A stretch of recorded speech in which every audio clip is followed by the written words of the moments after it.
Welcome back to the show, everybody. Sit Around the Fire, the podcast.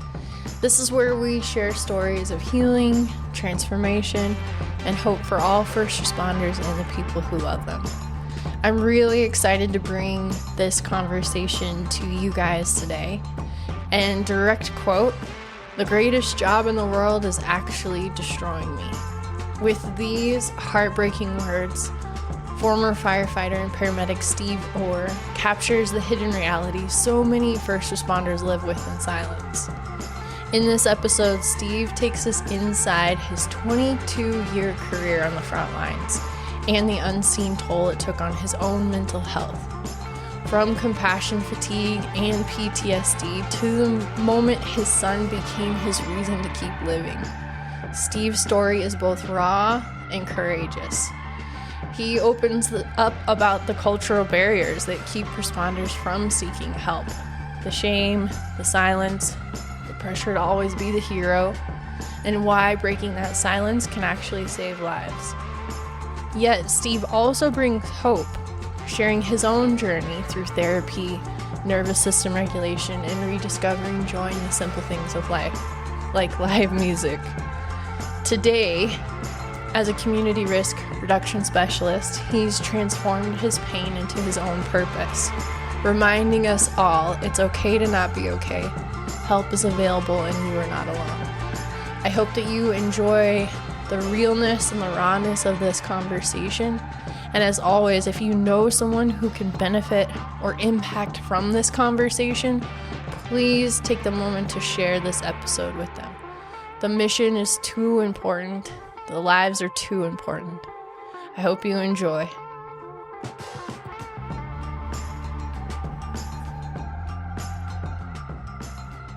Welcome, Steve, to the Sit Around the Fire podcast. I'm really excited to have you on as a guest today and get to sit down and have a conversation and learn more about you and your story and share your story and journey with everybody who's listening. So welcome to the show.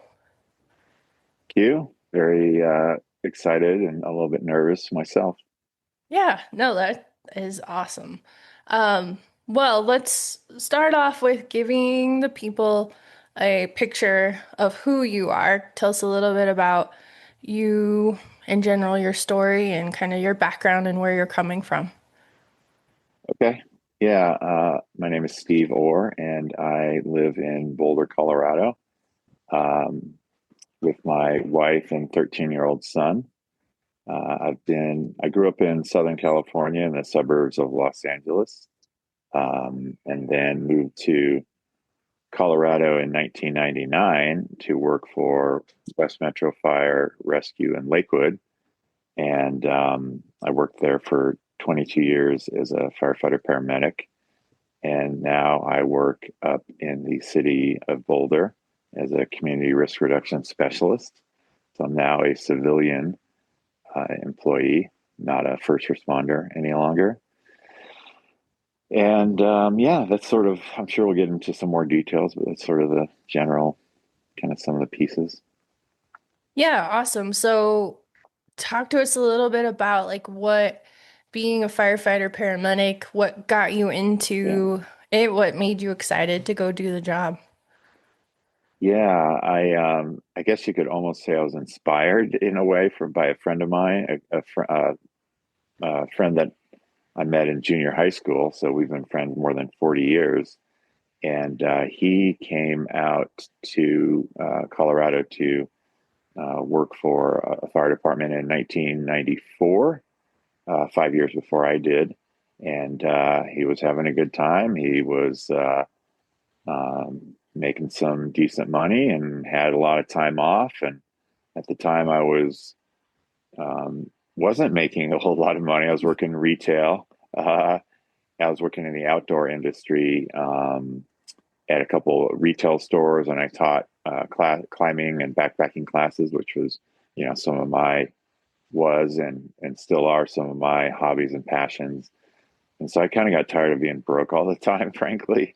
And so I was starting to, in my late 20s, figure out what I might want to do in terms of like a career, more serious. So um, my intention was completely to get a job here in Colorado for a couple of years, go to paramedic school, and then go back to California and get hired.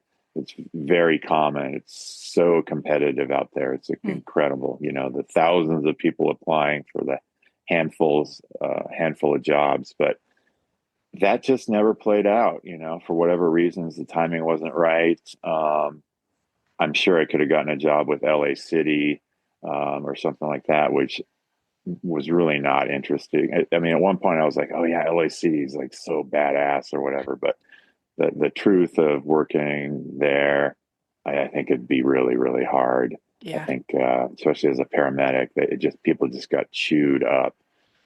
So I was focused on Santa Barbara, Ventura, or San Luis Obispo on the Central Coast. And needless to say, I was not the only person that wanted to work for those departments. And they are pretty small.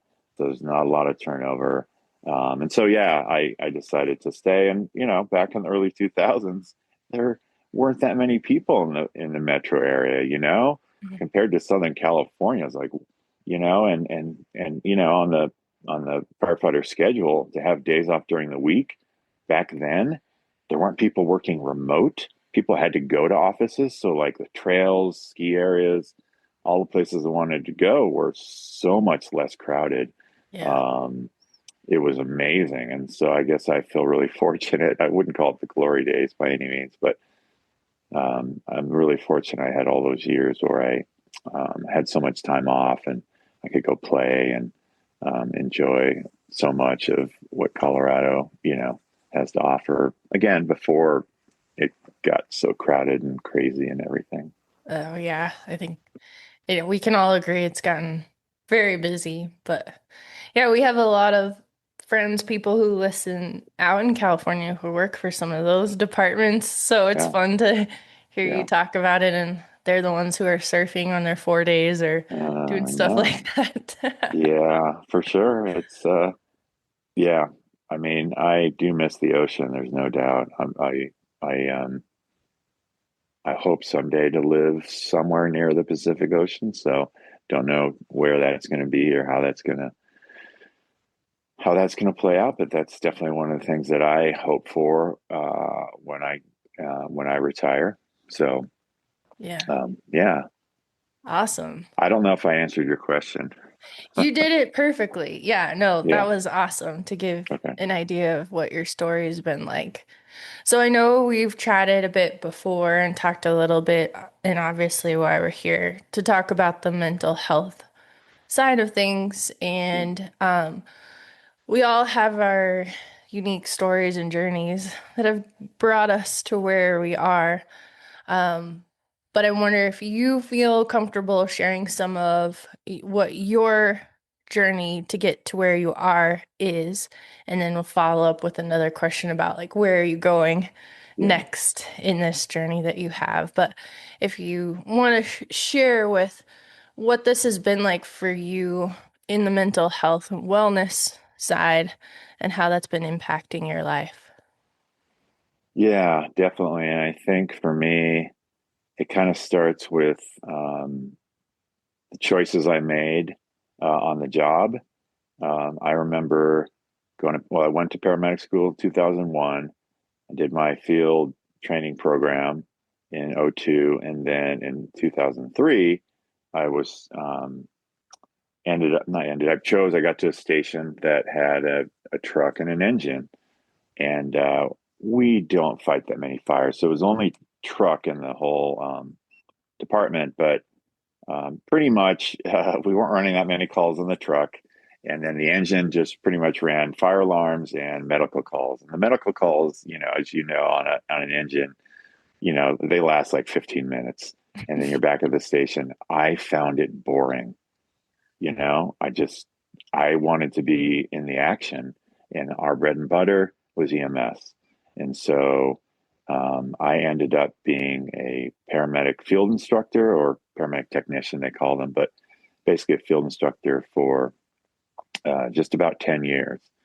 And it was super fun until it wasn't, like I like to say.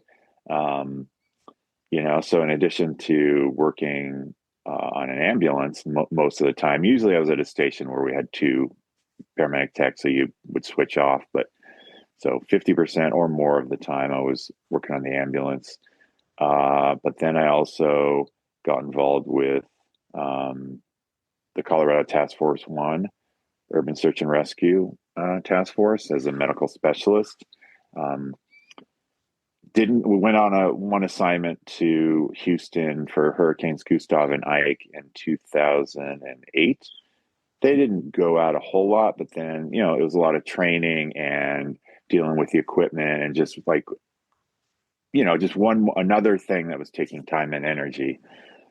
And then I really got involved with the wildland fire program, everything from going through the process to become an engine boss, which was dozens upon dozens of hours of classes and task books, um, and then we had a prescribed fire program, so I went through the process to become a firing boss and was involved in the planning, and then et cetera, et cetera. So I was really involved with I call them extracurricular activities in a way. I wasn't Yeah. I wasn't just a 10-month a day guy who would just go do the job and then have 20 days off a month. I mean, I just was doing a lot extra. And slowly but surely I was burning out, but really didn't know it. Um, and oh yeah, then I went through the process to become a public safety diver, and actually injured my eardrums in the process. But Whoa. again, there's like multiple um, extra duties, if you will. And when I started, I was working with Vietnam vets, some of them, and it was kind of like a rough and tumble, more blue collar crowd. And definitely there was no talk about mental health at all. It was like, dry your eyes, don't be a bitch. Hmm. I don't want to hear you crying. Just abuse. I would say maybe abuse. That might be a little bit strong of a word, but the hazing that was going on and the way, oh man, it was rough. And so I kind of just took it, and kept my mouth shut and did what new guys were supposed to do and all that stuff, which, I mean, it just wasn't a healthy environment, I'll just say. Hmm. And so slowly but surely, like I said, I was always someone that, not always, I was generally someone that was very patient and compassionate with patients. I think that was one of my strengths. I don't know. I think clinically I was good, really good, pretty good, but that wasn't necessarily my total strength, but it was how I cared for people. Yeah. And it turns out when you continue to care and give, and like apparently there's something called compassion fatigue. And so I remember specifically one call that I was on where it was a opiate overdose, clearly, and we administer Narcan and essentially save this person's life. And then we were walking him out to the ambulance, and he said something like, "Oh, I didn't use anything. I was just sleeping or whatever." And for some reason, I just snapped. Hmm. And I remember just getting in his face and being like, "Listen, motherfucker, we just saved your life," and blah blah blah, and which was very much out of character for me. And actually, I was on the ambulance, and someone on the engine who I'd known for a long time uh, called me out on it, and I was like, "Dude, what's up? That's not like you." And that I took note of that, and I believe that was the time I reached out to EAP, because we have an EAP program in place. And I remember meeting with this therapist, and he said something about, it would say, "I think you have PTSD." And I remember being really surprised to hear that, because even at that point, which I think was probably around 2010 or so, maybe 2012.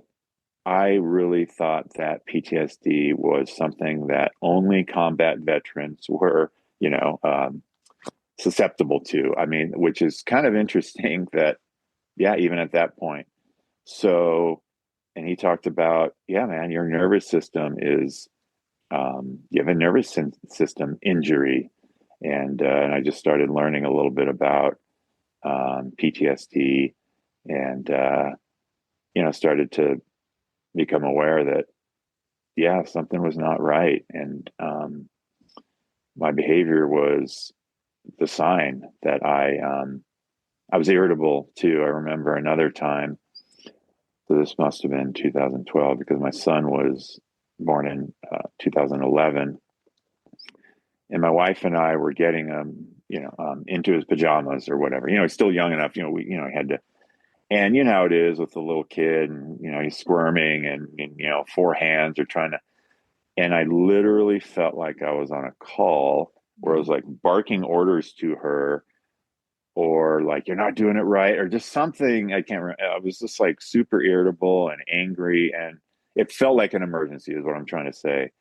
And I was like, holy shit, if getting my son into his pajamas is feeling like an emergency and I'm stressed out and barking orders and all that, like, again, another sign. My wife is like, what the fuck is wrong with you? Yeah. And then Yeah. she's a super compassionate, caring person. She's a mental health provider, but she also was like, dude, like, something's wrong, Yeah. Yeah. And yeah, those were just a couple of the, I guess we'll call them signs or moments when I realized that, yeah, something's not right.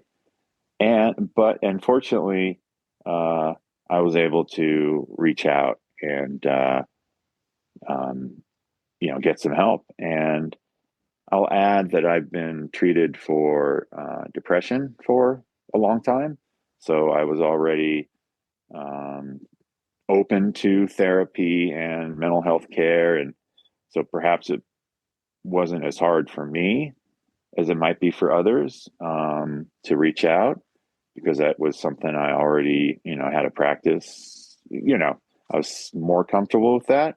I think it was more, yeah, it's, yeah, you don't unwind all these years um, of trauma and stress uh, in a moment, I guess is the other thing I'll say, which I'm sure we'll get more into.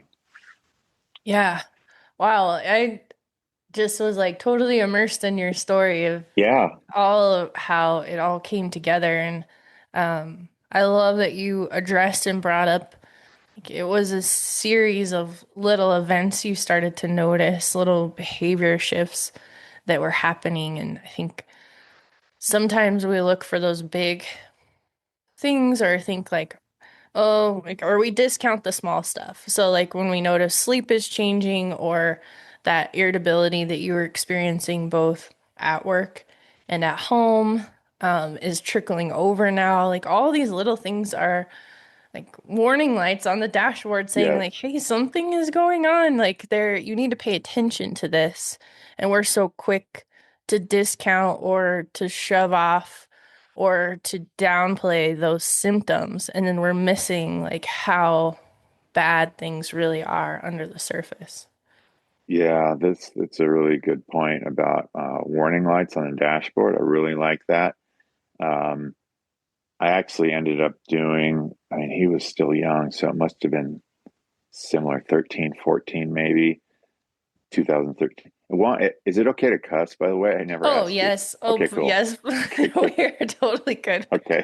that. Um, I actually I have a friend who lives in LA that, before I moved to Colorado, we were doing some adventure ropes course work. We were like the trainers, facilitators, and starting to get into like corporate team building and all that kind of stuff. And he's been doing it for since.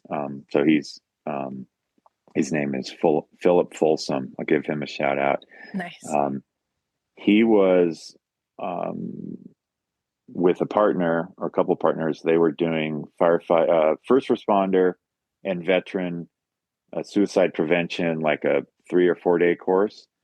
And I became aware of that. And I was thinking in my mind, um, oh, that would be cool to get involved in, like as a facilitator or as a trainer.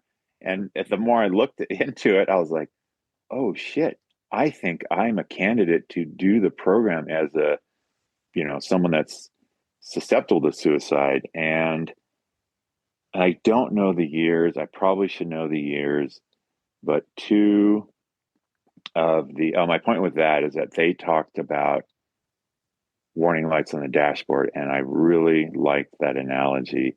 That made a lot of sense to me. And so that was the first time I heard about that. Um, but two West Metro members died by suicide in a somewhat short period of time, like less than 2 years or maybe 2 years.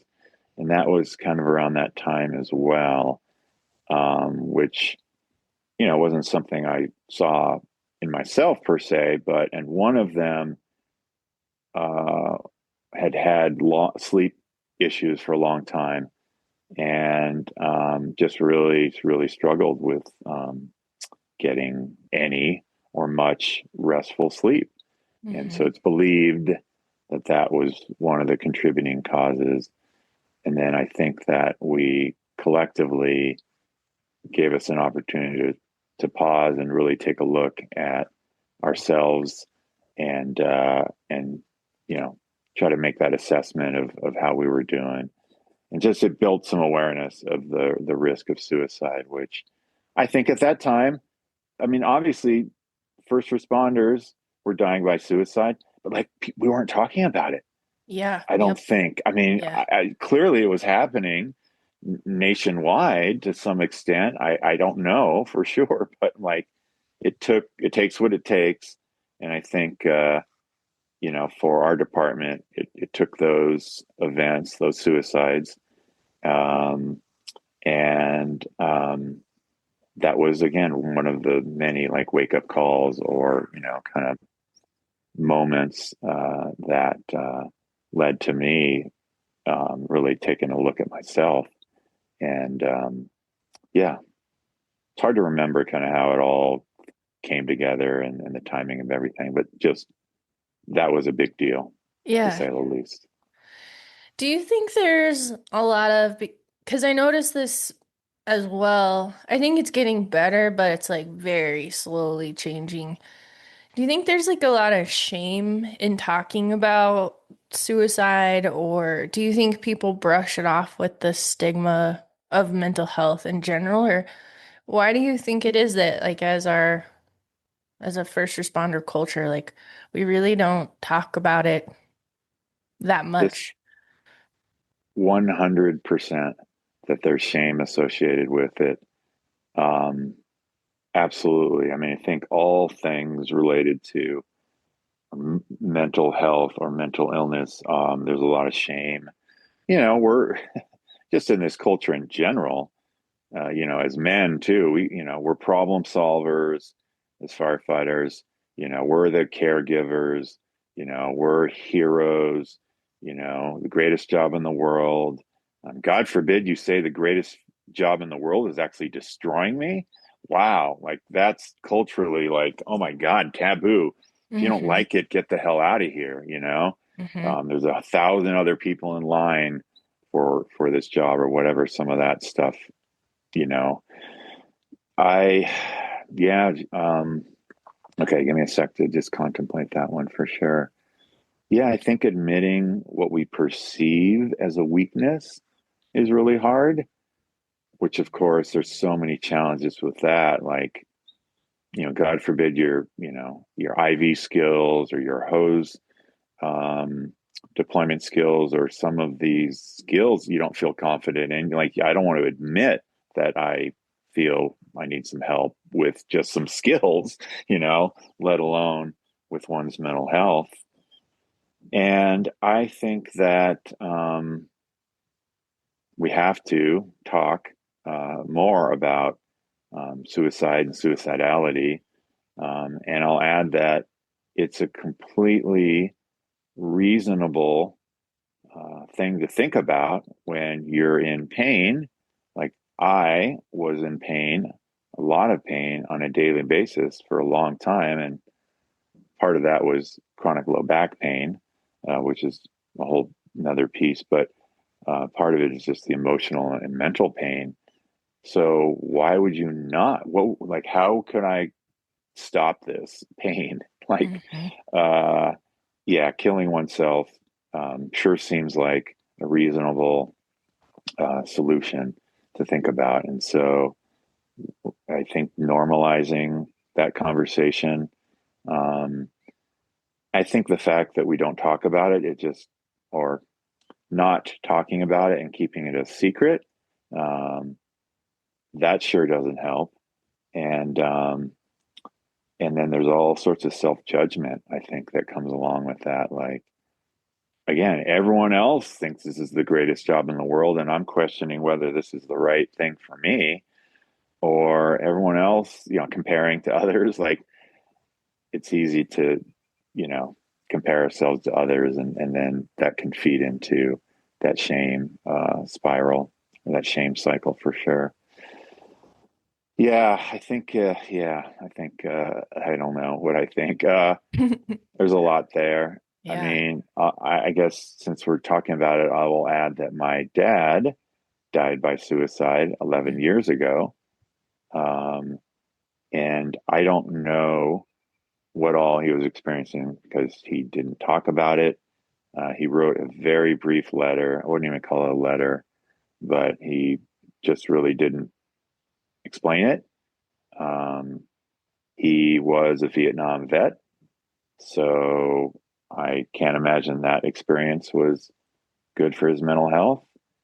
Um, and I think his generation, for much of his life, didn't have much access to mental health care, especially in his younger years, and then I think he just didn't ever avail himself of a whole lot of care, even later in life when there was more access. And I would imagine he didn't want to reach out for help and maybe felt shame. Just, I'm just not sure. But so I think it's important for me to acknowledge. Uh, and I remember, okay, shame, this is a good one. When my dad died, um, my battalion chief, district chief, but he was aware of someone, he was someone I knew for a long time. And I shared with him how my dad died. And he asked me, he said, well, if I, tell other people in the department that your dad died, and kind of letting them know what's going on, do you want me to tell them how he died? And I said, no, because I was ashamed Mm. or embarrassed of the fact that my dad killed himself. So that's a whole nother kind of interesting piece that I have not remained silent on that. And I've shared that with others much more openly, just because it's true, and maybe a bid for a connection that if someone is having some challenges, or they know someone or whatever, just again, just having the conversation so they know that perhaps I'm someone that has some experience with suicide in their family. And then I will add that my mom attempted suicide at least twice that I am aware of when I was young. And those were fully repressed memories Mm-hmm. that just came up in the last about 5 years ago. Mm-hmm. I had buried those memories. Um, and so suicide and suicidality are a big part of my life and story, I guess I'll say. Um, yeah, so there's a lot there. Yeah, there is. And I Yeah. think like so awesome for you to share it because there's so much valuable and relatable things for people to hear, to resonate with. Because I think, I mean, I don't know a first responder now that doesn't know somebody or have somebody that has killed themselves. And I don't know why I was randomly thinking about it the other day. But I was like, man, that's a lot of people. Like it's Yeah. it is yeah, it just feels like a lot. And so I agree with you, this whole idea of we have to start having conversations, like authentic conversations about it, but also taking away this idea that you're broken or there's something wrong with you, or like I know a lot of people are worried about their job. Like if I say something, is that going to put my job at jeopardy? And, I have 4 kids at home that I have to feed. I can't afford to lose my job. And so the continuation of suffering and silence just happens, and you're doing the same thing we get so good at is just continuing the grind and just pushing things down. And of course, that's when we feel like overwhelming depression because we're not allowing ourselves to feel anything, and that pain comes in so deeply. Yeah. We get really good at suppressing our emotions so we can function on calls and on scenes, which is an incredible skill. Um, However, as you know, um, those emotions don't really, they get stuck in there, you know? And yeah, I think some of those signs that we talked about earlier were like little messages that there's a lot, there's things inside that I need to address, you know? You can just only hold and carry so much. I mean, I have a tremendous capacity, and I think most of us in this job do, to carry um, a lot of the emotions and experiences and stress. You know, I mean, that's what we do. But yeah, ultimately, it becomes really harmful. And I guess, whew, I was thinking when you said about I can't afford to lose my job because I have 4 kids or whatever that you had said. Well, can your kids afford to lose you? Hmm. You know, I mean, that, and I'll be real honest that I would say, I think the main reason I didn't kill myself is because my son Hmm. and the effect it would have on him, having personally experienced my father killing himself. So, yeah, I don't know. That's it. I mean, and I've experienced a lot of suicidality, and I never made an attempt. Um, and plan, I'm not sure where that line is to call something a plan, but I had some ideas. I don't know that I really want to share them here necessarily, but I had some specific ideas of of how I would do it, and yeah. So I think, like I said, mainly my son. I think it would have obviously a tremendous impact on my wife. I think she was a secondary consideration, but definitely my son was, I think, the main reason. Yeah. Yeah, yeah. What would you like on not just the topic of suicidality, but let's just say mental health struggle in general? What would you say to that person who's out there right now and they are maybe resonating with some of the signs and symptoms that you brought up, but they are maybe thinking it's not serious enough yet, or they're nervous or hesitant to get help? What would you say directly to that person in the here and now? Hmm. The first thing that comes to mind is there are solutions,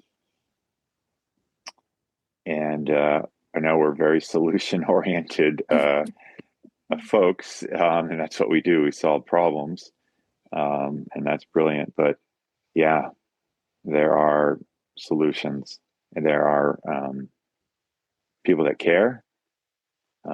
There are, yeah, and there's a lot of different um, resources available that really can help, because I do not experience the same symptoms that I used to. It doesn't mean I'm like completely out of the woods, and I still don't have um, occasional suicidal thoughts, or occasionally, or at times I do still get irritable and have, depression, but it's way less than it used to be.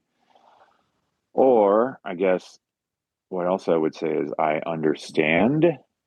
I've been there. Um, Maybe not the exact specific details of someone's story, but I understand um, what you are going through, or I am willing to listen. And I'm going to say you need to get help. I mean, I just feel like it's a little bit maybe assertive, that statement, but you owe it to, and I don't want to be shaming at all, but you owe it to your family, your friends, yourself. You're worth it. You're valuable. We need you here.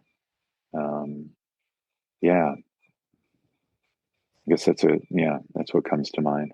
Yeah, I think that was perfectly well said, like Yeah, exactly. And I myself am fairly pretty assertive in my tactic and delivery anyways, especially because I work mostly with all first responders and military people anyway, so that's just how we operate is we need that yeah, assertiveness usually. But yeah, part of my mission and passion is to stop normalizing this whole wearing your suffering as a badge of honor. Is that like that is just like enough is enough and it's not meant to be that way, and this old mentality around like that's like you're the more you do that, the better you are at the job, or like the tougher you are, the more badass that you are, whatever is like it's causing people to literally lose their lives, but it's making people sick at the same time. The whole disease type rabbit hole we can go down easily. But yeah, it's like enough is enough with this suffering or minimizing the way you're feeling. Because I hear that a lot too, is like, well, I don't think like feel like my problems are big enough to go get help mm, or to go seek therapy, or kind of squashing this idea of it has to be a big trauma that happens for you to go get help is like it's just cockamamie. It's ridiculous. yeah. It's so it doesn't make any sense. Um, yeah, it's almost like a paradox, because if you're keeping it all stuffed and you're not even allowing your emotions to come up, it may seem like you're not having a problem or big problems. Well, it's because you're not looking inside and letting some of those things come up. So you're really good. We get really good at suppressing. So we may not even know how much, because there's usually a lot of tears and grief that we don't even do grief as a culture, really. But I No. mean, God, it's like, I mean, we witness, and it's not just the big T trauma. Like, that was another thing I learned. You're right about big T versus little T. And there's several or more, we'll call them big tree. There's certain calls that I'll never forget, that were just horrific. Um, and but there's so many calls and experiences that are stressful, that take their toll as well. Driving the ambulance in a blizzard, you can't see, or being in the back of the ambulance doing all sorts of things. It's just, yeah. I mean, I don't need to tell all the different, the ongoing the stress of, am I going to be called at any moment to do something extremely dangerous, or see something really horrific?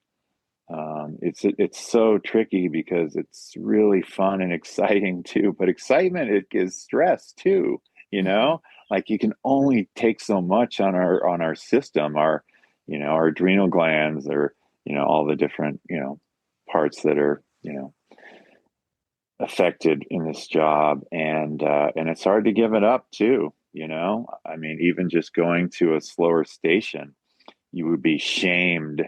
Like when I was at a busier station, we would sort of think we were better than people that were at slower stations that had like tapped out.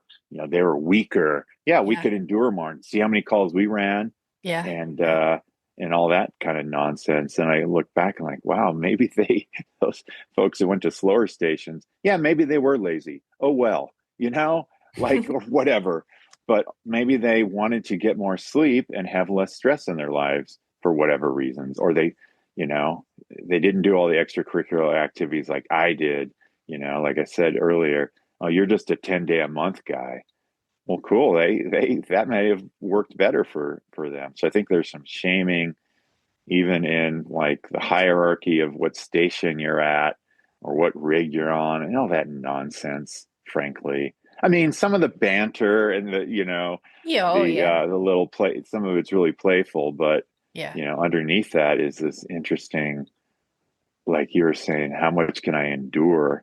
I'm tougher, or I don't know. It's all I know is that the grind, it wore me out Mhm. for sure. And when we say, oh, it was only a quote routine emergency, like most of our calls are only a routine emergency. Well, it's still an emergency to the patient, and Yeah. there's heightened emotions and the unknown, which again is exciting and interesting, can be stressful. And then of course the sleep, as we know, the sleep schedule or lack of sleep, is that alone is super stressful for sure. That much we yeah, it's unequivocal. Mhm. Um,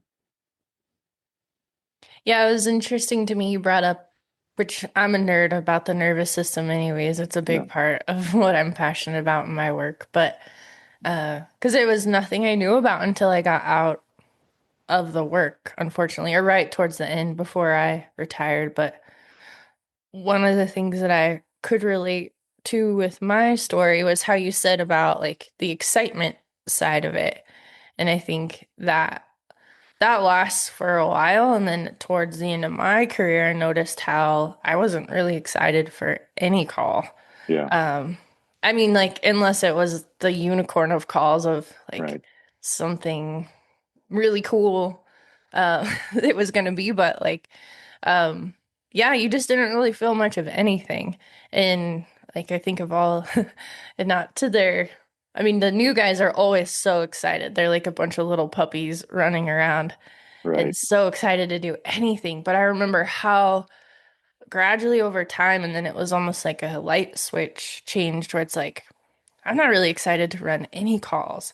And then you'd hear people say that at the same time, like, I'd be okay if we didn't get a single call this whole set.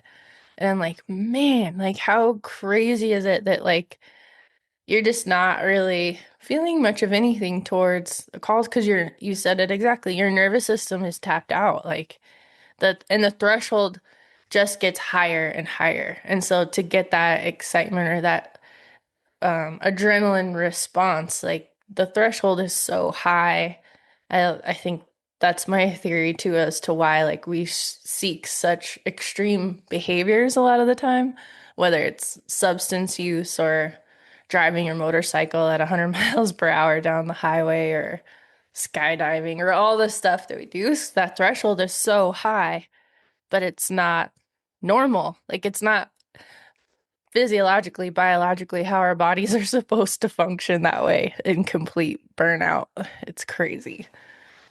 oh my goodness, yeah. I Someone explained it to me once, and maybe it was a therapist, about yeah, your body doesn't your nervous system doesn't necessarily know whether it's an exciting stress on the system or a scary stress on the system, or it's still just stress on the system that takes its toll, and I guess I said it earlier that I was a climber and taught climbing classes, but yeah, that was one of the things I did for a long time was was rock climbing, and had some harrowing experiences, which were really fun for the large part. But I really remember one of my last trips, which was to Yosemite, which was I think 2005. Um, Being scared was not fun anymore, and I'm like I'm tired of being scared all the time climbing, and I couldn't do it anymore. Um, but that is how I guess I felt similarly to being a firefighter as well. Like you were saying, it's just not fun anymore, Mhm. and it had been for a long, long time. That's what I've said. It was fun for a long time.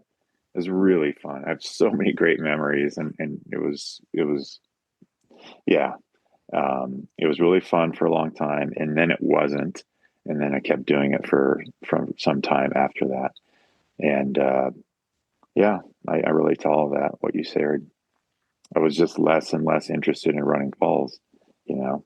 Mhm. Um, yeah, and frankly, being on a fire, like dragging hoses around, and I mean, my body was worn out too.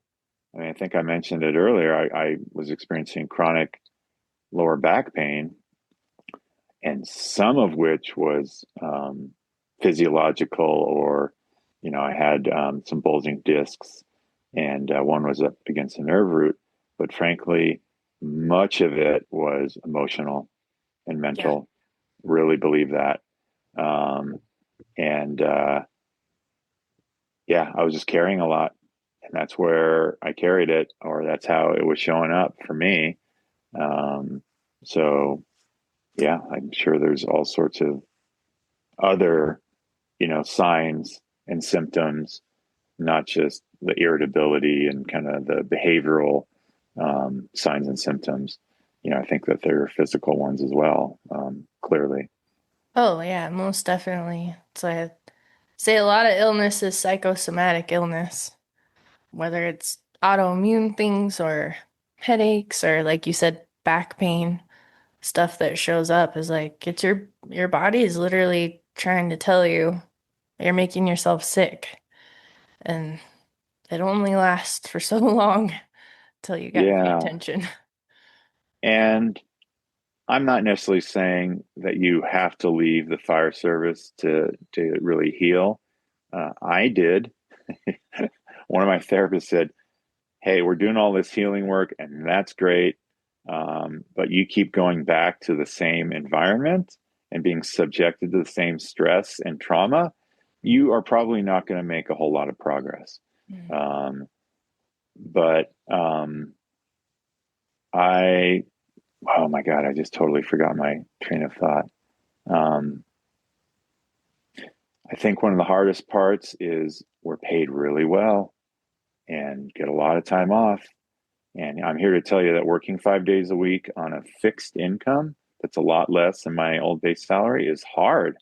Yeah. It kind of sucks. Uh, I used to be able to make unlimited overtime and all that, but it's so hard to leave that profession for all sorts of reasons, including a lot of us don't have other great or marketable job skills. I was at the time I was thinking, God, if I leave the fire department, I'm going to take like a 50% pay cut, at least some of the jobs I was looking at. So I think one of the things I would suggest to people is consider a plan B, C, D, potentially, like develop some job skills. It's sort of like, I don't know, professional athletes, I mean, they make an incredible amount of money, but a lot of them have really short careers, and it's like, what are you going to do with the rest of your life? But Yeah, yeah. yeah, I mean, it's great to think that you're going to work 25, 30 years. But you may not be able to make it. And I was just holding on for the last few years, frankly, in part because I didn't want to take a huge pay cut and like work more hours or more days. And so I think thinking about developing other job skills, other career paths is worth considering. I Mm-hmm. mean, that's kind of the space that I'm in now is wildfire resilience is the bulk of my job, wildfire mitigation. And I got interested in that after seeing many homes destroyed in 2012 and 2013 here in Colorado on the High Park and then Black Forest fires. And so I got interested in that work because as I looked at our district, um, boy, the conditions were real similar. And Mm-hmm. so it was clear to me that, a destructive wildfire could easily happen and destroy homes. So I was interested in that just kind of practically. But I also was thinking, okay, at some point, perhaps there's a way for me to leave the fire department, or if I have to, because my back is so jacked up, or whatever the case may be, I've got perhaps somewhat of a backup plan. Um, and so again, that was just something that I mean, back in the day, people were working in the trades. Guys were doing flooring and plumbing or roofing or whatever. And I contemplated that early in my career, but I was in my I started at age 30, so I was young Mm-hmm. ish and I had a lot of time off. And I didn't feel like working more on my days off. So I wanted to play and I did. And that was really great.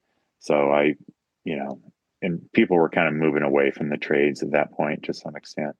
Um, but, anyways, I think it's important to have a backup plan or Yeah. more than one. Yeah, I think it's really valuable for people to hear that. And that comes up a lot. I hear with people is I don't have anything else I can do, or I'm kind of stuck in this Yeah. spot. And I'm like, there's always something you could do if you want to do something different, but living out your passions through work is important too, finding things that you actually like to do.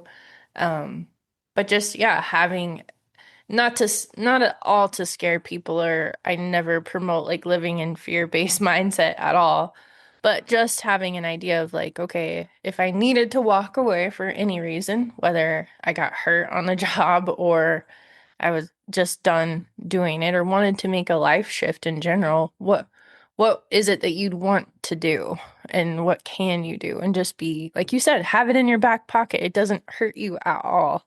But to realize and be in the reality that this career will end at some point. Yeah. Nobody can work at the fire department till Right. 75. Right. It just doesn't, it's not Yeah. reality. Or in any kind of like, Right. whether you're police or fire or whatever, it doesn't matter. Nobody can do that till the Yeah. end of the Yeah. working period. Right. There's plenty of folks that, have a side business, and that's great. And, good for them. But, I mean, I've known people have gone to, after they left the fire department, educator of some sort, like an EMS educator or teaching, classes for FEMA. I know someone or, teach, wildland fire classes. Or, of course, there are the day positions, fire prevention would be a great example, code enforcement, or, EMS educator within the department and Yeah. whatnot. And so, of course, there were limited positions like that with my old department as a firefighter. You needed most of the positions were for officers, which I think is unfortunate, frankly. But I also understand that some of those positions were more supervisory, and so they needed an officer or whatever. But and I think there was only one for an engineer, no, I think it depends. But anyways, I think even within the department, I think it's worth considering. Hey, there's there might be a position on days. Not that I want to go away from we were on the 4896 schedule, but as we get approaching 60, I don't know too many folks that are on the line in their 60s, And if you need to work into your 60s, it sure would be nice if you could keep the same pay, benefits, seniority, etc., and transition to a day assignment. So I think that's the other thing I would say, keep keep that in mind too. And if that means taking some extra classes to get a certain certification or whatever, think ahead and Mhm. consider what other options might exist within the fire department. So Yeah. yeah, so yeah. So if Steve now could go back and talk to newly hired, like shift one, Steve, what would you say to him? What advice would you give? Do something else Yeah. for real. I think early on, I mean, God, that's a tricky one, but yeah, I would say that consider doing something else. I think I early on realized that, yeah, this might not be a great fit for me for all sorts of reasons, and that maybe I was better suited as like a yoga instructor. Um, and, just something perhaps calmer and less stressful. So that would be one thing I would Mhm. say. Um, take care of yourself. Um, Boy, it's easy to say that. Um, this is going to be a challenging and stressful career, and there's a lot of self care practices that um, are available to you. And don't wait until you're blowing up to reach out to get some help. Um, I'd probably say don't take on so much. You don't need to do all the extra curricular teams and such, and it's okay to be bored riding backwards on an engine. um, the ambulance is going to chew you up. Um, so don't do it as long as, yeah, maybe only do 5 years as on the ambulance Yeah. and move on, and yeah, take care of yourself, which I know there's a lot there. Mhm. Um, yeah, and again, it's okay to reach out for help. Yeah, Yeah. definitely. What a what other advice would you give? Because I know you were married, you'd gone through it while being married, you had a kid within the mix of your Hmm. career. Is like what, as somebody who is online, what advice would you give in terms of home life or um Yeah. yeah, just speaking to the home situation and outside of Yeah. work. Yeah, it's a good one. One of the other signs that I just remembered was coming home from work. And what did I notice? Well, the floor hadn't been swept. And so I'd get all twisted about, like, dude, don't you see the mess that you left?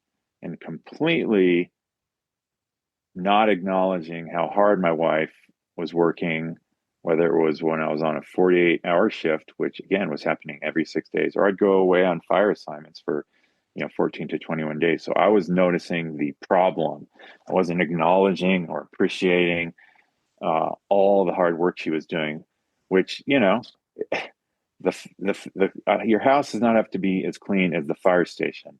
I mean, we get really good at coming on duty and noticing, oh, B shift didn't do XYZ, and I understand that the importance of taking care of our station and our equipment and all that. But I was taking that home and then just having these unrealistic expectations for simple things like, the floor wasn't swept. Um, and I don't know how to flip that switch, really, so to speak, but, try to let go of those expectations or those standards for, for the home, basically, because that was definitely a source of conflict. And then talk to your partner. I guess it's a tricky one because my wife would ask, "How was your shift?" And "How was your set?" And I would say, "Fine." So I wasn't talking to her about how I was feeling and how it was affecting me. I was ashamed again, or I didn't want to trouble her. Mm-hmm. It's, and I don't think she wanted or needed to hear like the gory details necessarily, but maybe she would have. That would have been fine.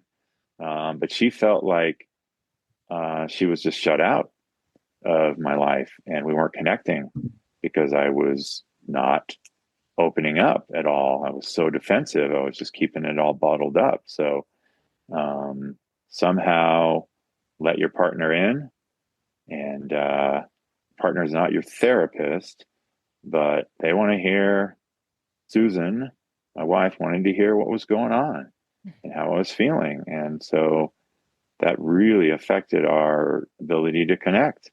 Um, so, yeah, that's a way to build trust and intimacy, is by obviously talking about how we feel. So it's a tricky one for sure.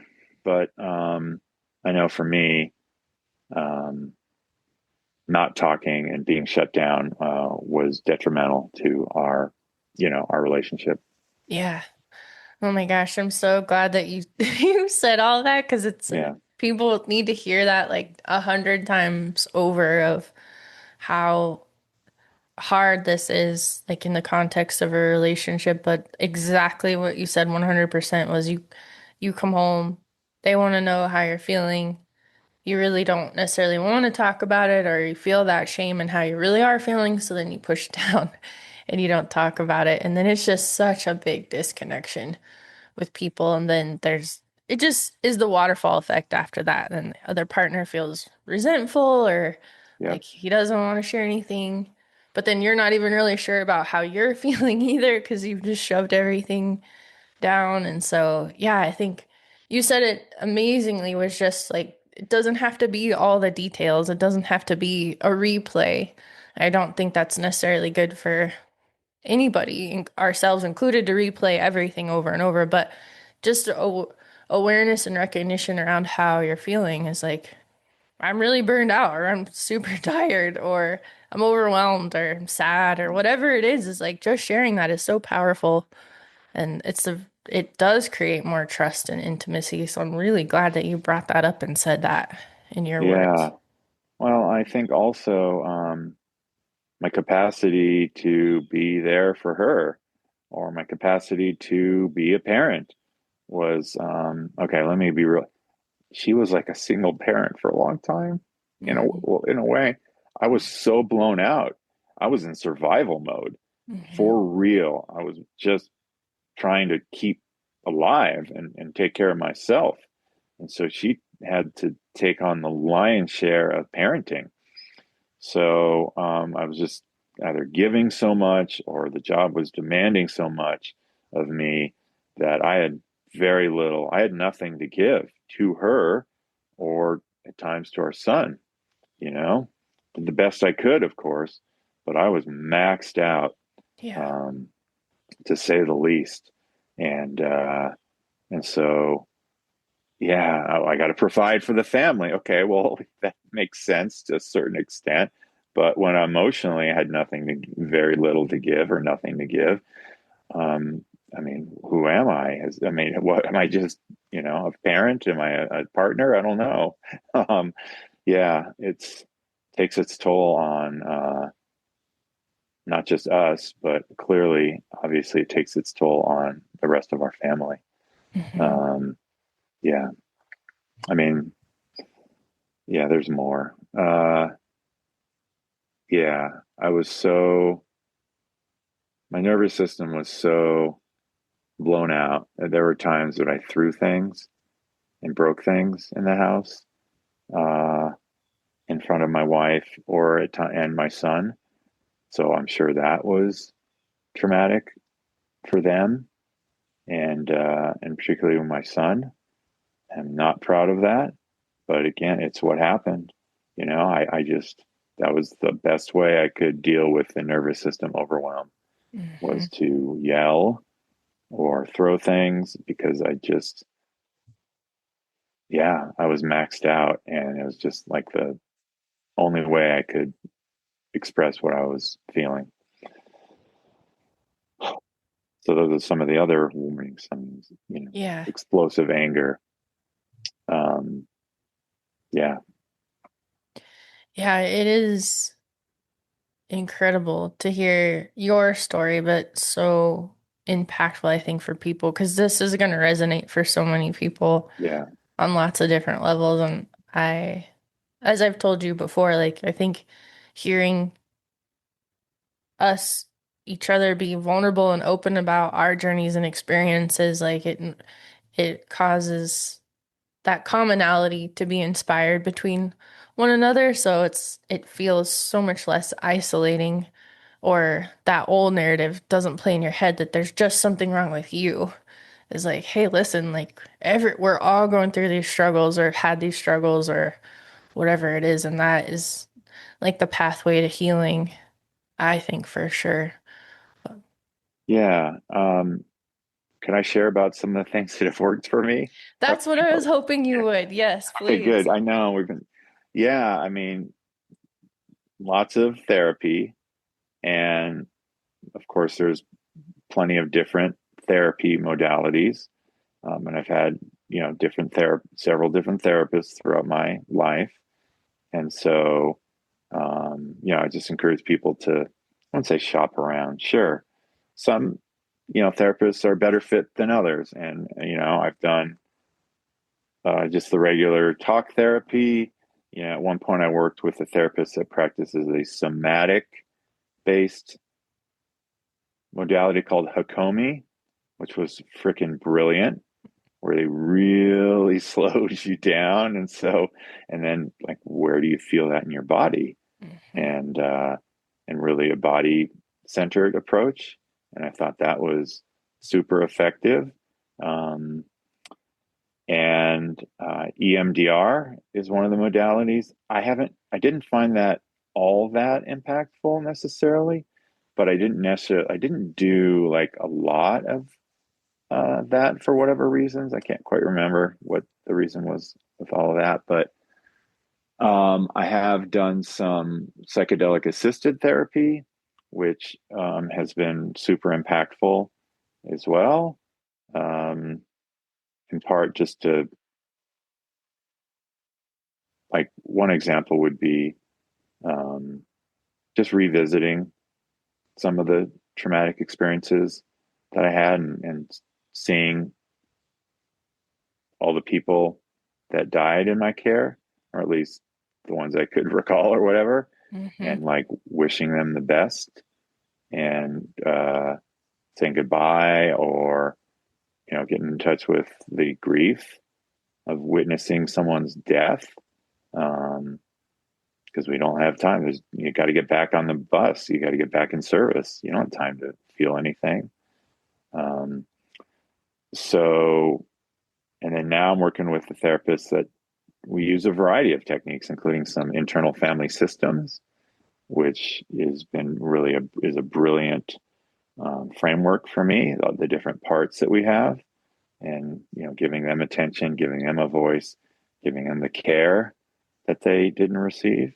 Because again, we just didn't have time, or parents weren't able to give us that care in childhood, or all sorts of different reasons. So learning about self-care, in so many different contexts is critical.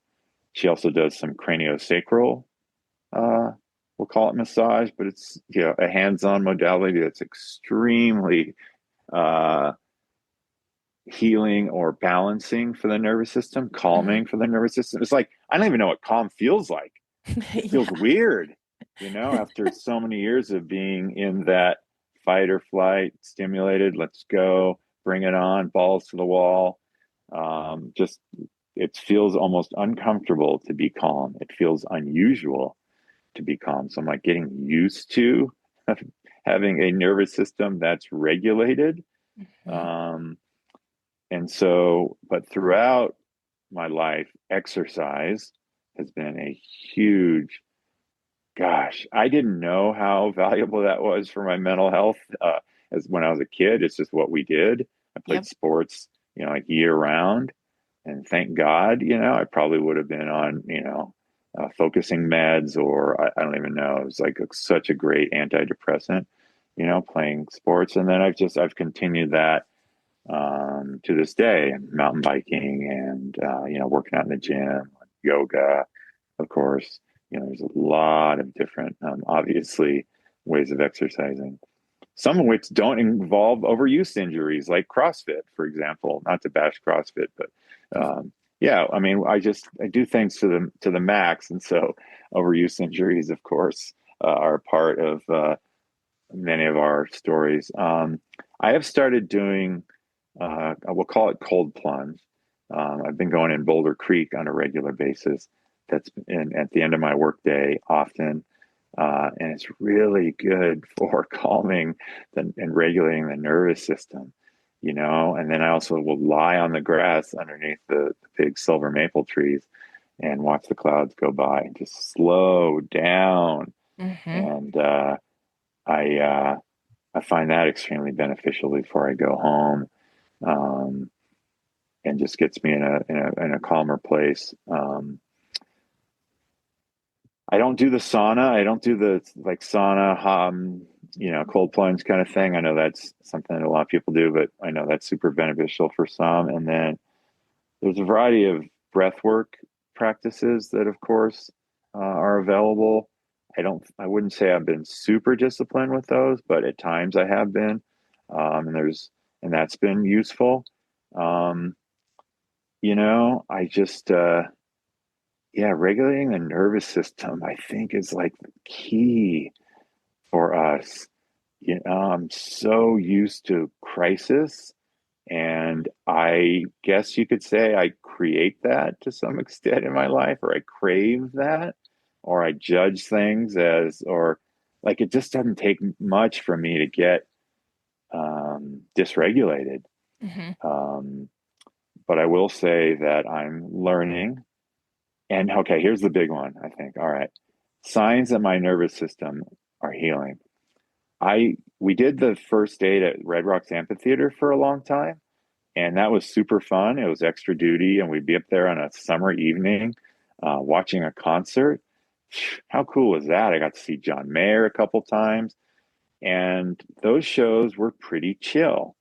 And over time, as there was more and more like electronic dance music or EDM, it was more and more intoxicated kids that were hauling out of there. And it just wasn't that much fun for me Mm-hmm. anymore, doing laps to the hospital with intoxicated kids that were screaming at you and spitting at you.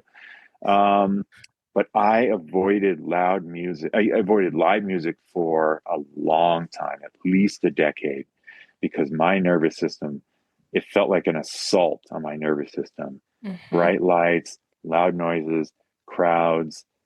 And it was really unfortunate, in part because my wife loves loud. I keep saying loud. My wife loves live music, and I really couldn't tolerate it. So that was something we weren't able to enjoy together, including our 50th birthday. It was up at the Caribou Lounge outside of Nederland. It's a small venue. Went up there with a bunch of friends for her birthday. I had to leave early Mm-hmm. because I just couldn't handle it. It was just too much. Um, and that I felt so bad and so sad that I wasn't able to enjoy that experience. But I am happy to report over the last 6 months ish, maybe a year, I have been going to see live music. It's super fun. Yeah. Like, Nice. it's really enjoyable. Yes, it's loud and there's bright lights, but it just doesn't trigger me like it used to. And so not only am I able to, I'll say, tolerate it, but enjoy it. And so now I'm like looking at the listings of the events at Red Rocks and Boulder Theater. I don't know any of the names of the bands, so then I got to go on Spotify and figure out. But yeah, that to me is a huge sign of nervous system healing for me, that I'm able to enjoy live music. So I'm really happy to report that. And Oh, I know, right? oh, so It's good. really good. Yeah. Yeah. Yeah, I think you brought up a lot of good different modalities, and like you said, like Yeah, just try what works best for you, and that includes therapy wise is 100% find somebody who you vibe with or you can like resonate with. It doesn't have to just be whoever you get assigned to or and always like it's so silly sometimes people will try one therapist. I did this as well too, but and then you're like, nah, that wasn't good. Therapy yeah, doesn't work for me. right, Like that's not really fair. You gotta give right. it. There's so many different modalities and therapists out there now. Like just try something else. If it didn't work, try something Yeah, else. I promise you'll find something. and stick with it. I mean, I know I don't know what it is with EAP, 8, 10 visits for free.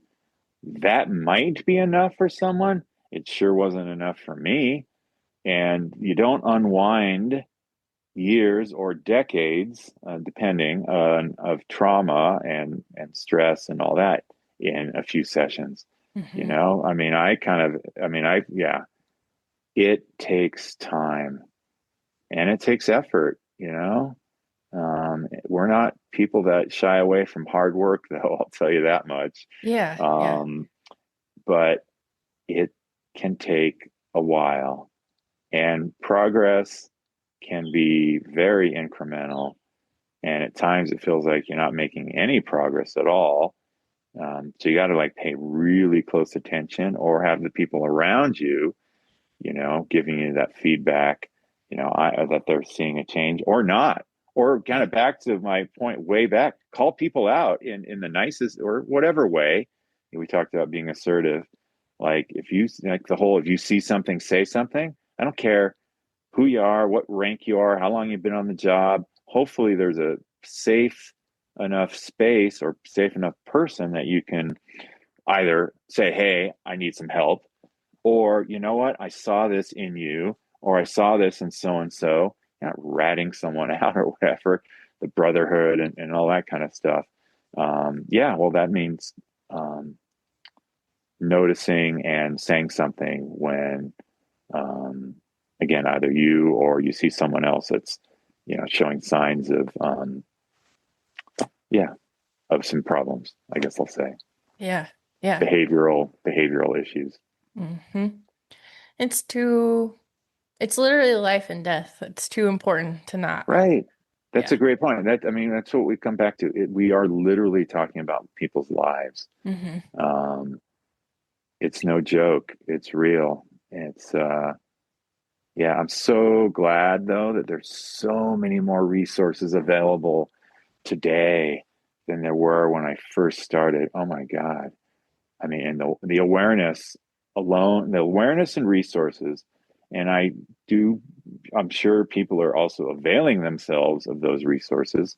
So I'm really glad to see that. And I think that the conversations are occurring and they're changing. I think there's less shame. I know there is, and I see it even in my department. Even though I'm a civilian, I'm around first responders, of course, and I talk to the peer support people in part because I'm like, how can my story benefit others potentially? Like where's that opportunity for me to serve, uh, others in this capacity? Hopefully, being on this podcast will be helpful to someone. Uh, but I'm on the lookout. I keep my eyes and ears open. I'm sure there'll be other opportunities, and there have been, for sure. I've met other folks, but yeah, I think that's kind of coming full circle for me.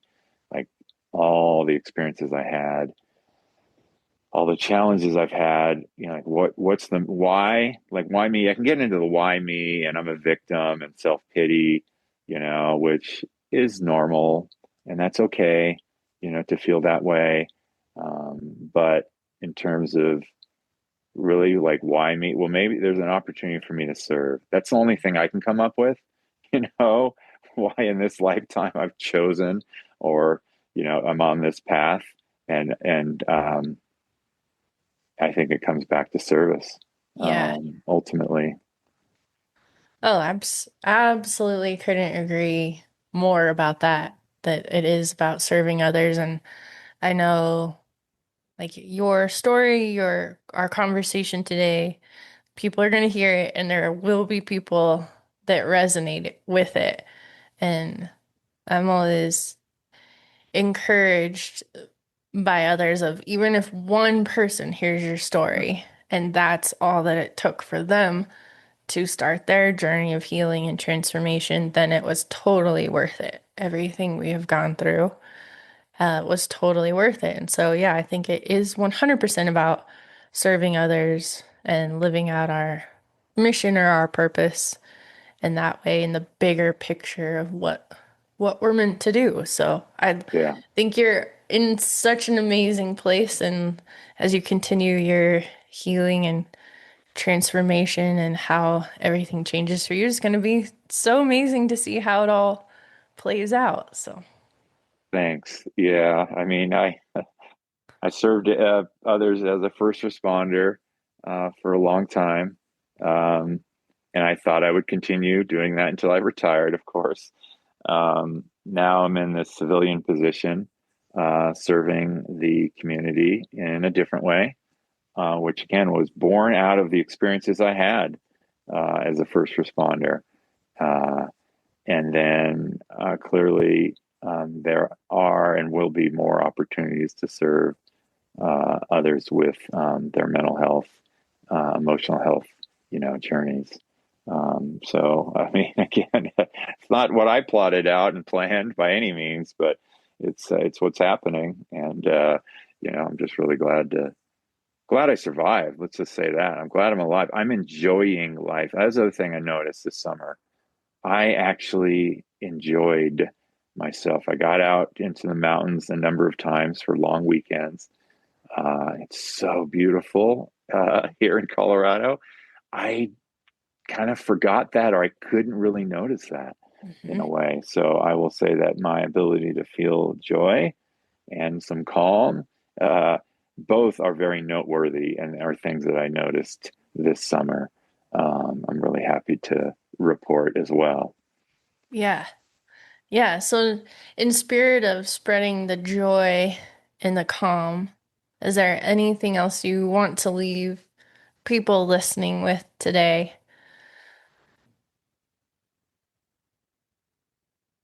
It's okay to not be okay.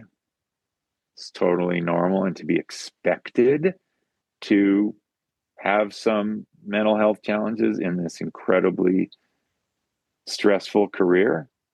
And there's help available, and you're not alone. Yeah. Wonderfully said. I couldn't have said it better myself. Thanks. Yeah. Well, Steve, I'm so honored and blessed to have you on the podcast, and I know that anybody and everybody listening is going to be impacted by your story and your willingness and openness to share and talk about it. And I just really, really appreciate you taking the time and being willing to have that open conversation. So it was really awesome. I would say it was an honor myself. What a gift. Um, yeah, I'm really glad that we connected and I got this opportunity. So thank Yeah, you so much. you're welcome. Well, as always, we invite you to share this podcast with anybody you've been listening with, or you know somebody in your life that could benefit from hearing Steve's story. Let's put his mission out there to serve other people. So, thank you everyone for listening, and we'll see you next time.